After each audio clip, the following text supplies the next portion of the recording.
Hi, it's Bryn with APRON. Welcome to my home pottery studio. I'm really excited to show you my setup today. And I'm going to go over the items that are really important that you'll need when you're setting up your home studio. I'll make sure to list these items in the description below so that you can find them very easily and make this a little bit easier for you, because I know this was so daunting to me when I set up my home studio. I was really overwhelmed because I wanted to do it so badly, but I didn't know where to start. So let's go over the basics on what you need to get started at home. First up, starting with a pottery wheel. I am using a Shimpo VL Whisper, and I absolutely love it. It has adjustable legs and can easily be converted to a tabletop pottery wheel down the road if I choose to. Number two, a chair. This chair is by Nidec, and it's very comfortable. It has adjustable legs. Pretty cool. I like it. It's basic. It does the trick. Next up, you'll need an apron.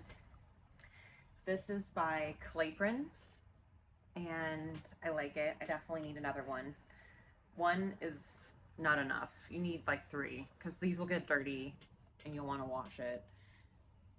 But don't wash it with the clay in the washing machine because it can damage your pipes. FYI. So you can hose them off if you have a backyard. I like to dip mine in my buckets of water and get most of the clay off first. And from there I can wring it out and then go put it in my washing machine. A respirator is one of the things I spent my money on because I know that silica can cause lung damage, permanent damage to your lungs, and it's very dangerous. You should definitely watch a video on the dangers of silica. If not treated correctly, you need to make sure that the protocols, the safety protocols in your clay studio are set up correctly when you're doing this at home. Make sure you're in a well-ventilated area. I'm in my garage right now. After I throw, and work in the garage for a couple days, I always make sure that I wet mop. And I do like to wear my mask when I'm wet mopping, just as an extra safety measure. This is a 3M respirator, a 2091, and it comes with, these are removable and you can get replacement filters. It just keeps you really safe, especially when you're mixing glaze or anything that you're going to be working with a fine dust particle when you're reclaiming clay, like anything where you think that's going to be kicking up dust, you want to put your respirator on. This is really, really great. This is a digital scale. I found this on Amazon and it does the trick for weighing your clay. What's next? If you're anything like me, you're wondering how you're going to deal with your throwing water since you don't have a sink in your garage. Now, I decided to do a simple water bucket system where I have one bucket for clean water, that one in the back, and then the one in the front is where I put all my throwing water in it. So pretty easy, pretty simple. I'll do a separate video showing my system and how it works, but it is pretty basic. This is like slip water, and then this is clear water. And these buckets are from Home Depot, and they're in the painting aisle, and I got the lids just because we sometimes have mosquitoes where I live, and I just figured water, mosquitoes, no bueno. So that's the water system. You'll need something to wedge your clay on. This is a hutch I had upstairs in my living room. So I use this. It works really, really fantastic. And I love that it also has drawers and compartments for storing extra things. These are plastic water cups. I found these on Amazon, and these are some sponges. You will need sponges, and these are just really cheap. I can link these. So scale for weighing your clay, some cups for measuring water. If you're going to be dipping your pieces in glaze, dipped glaze, you'll definitely want this because you have to measure out your water. And when you're stirring your powder glaze, you want to wear your respirator and do it. I like to do it out here and like on the alley where I live because it's open and there's a breeze and it's well ventilated. And I always wear rubber gloves, and I also pull my hair back and wear my apron. And make sure that I'm taking care of myself and my health there. This little guy I found at Target, and it was in the bathroom aisle for like your beauty. I think it's meant for makeup brushes. And sometimes you have to be innovative and think outside the box when it comes to organization for all your tools and such. So this works really well because I'm able to put my trimming tools, my kidneys, my rubber kidneys, and as well as my wood kidneys. I have so many fun things. I've accumulated a few things since I've started back in April. These are stamp tools that I made, and these are really fun to create with clay. You can carve and make your own stamps, and I use this as a signature mark on the bottom of each piece that I make. It says BP and a heart, and so these are really wonderful. They're just bisque fired. And then I have some additional sponges from Mud Tools that are pretty fantastical. And yeah, so I've got some things in there. I'm gonna take a picture of all my favorite tools, and then with text overlay I'm going to put what brand it is and the number, and then I'm gonna make sure that I include all this information in the description below. So you'll be able to throw directly on top of your bat head. And so in the beginning, you don't really need to get any bats, but I really wanted a bat system. So I got this Dirty Girls bat system online, and I really love it so far. It came with, I don't know if you can see, they're over here.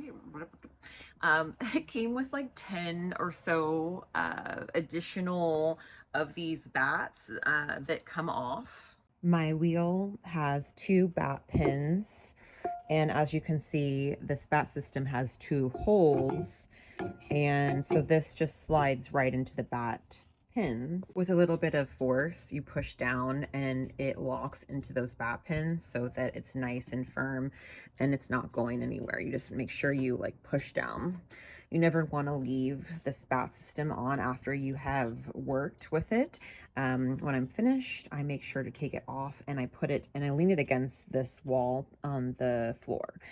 That's what the instructions said. If you want it to last a long time, don't saturate it with water because this material can warp.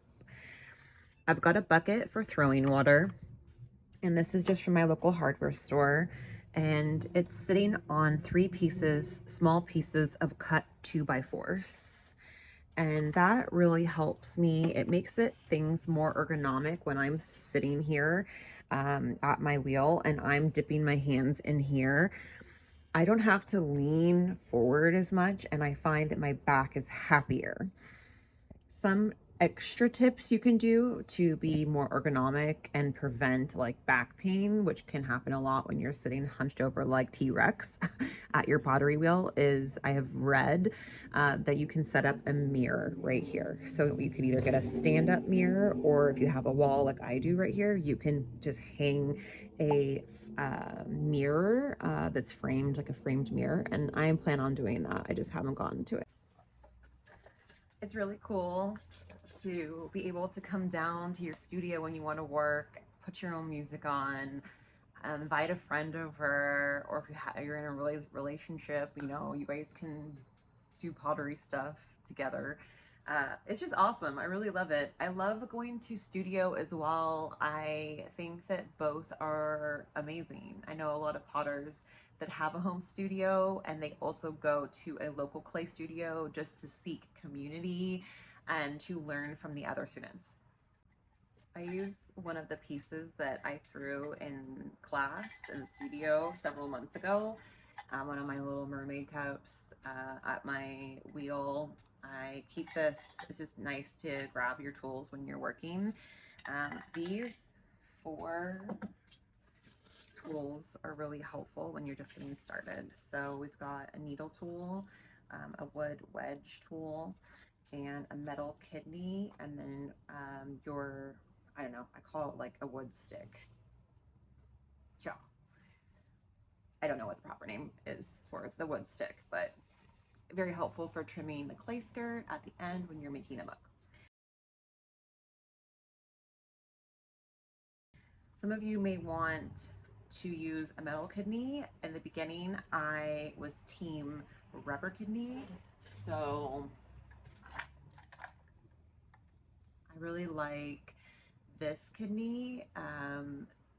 I felt like the metal kidney scared me a bit because it's sharper. It's not gonna hurt you, but I felt like I was gonna like hurt myself.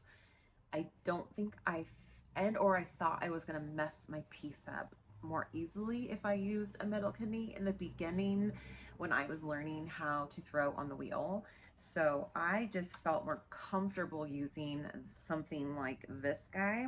I like this one because it has a lot of movement to it. You can see it just has more movement. Definitely buy a lot of sponges. Like I mentioned, the yellow sponges are fantastic. You can get more bougie sponges like these from Mud Tools. They're really fantastic. The white one, I think this one's pretty used up, but these look like this when you get them and when you put them in water.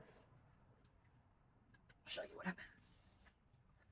They expand when you put them in water. So the Mud Tool sponges, especially the white one, it's nice when you're doing hand building and you don't want the yellow sponge leaves texture.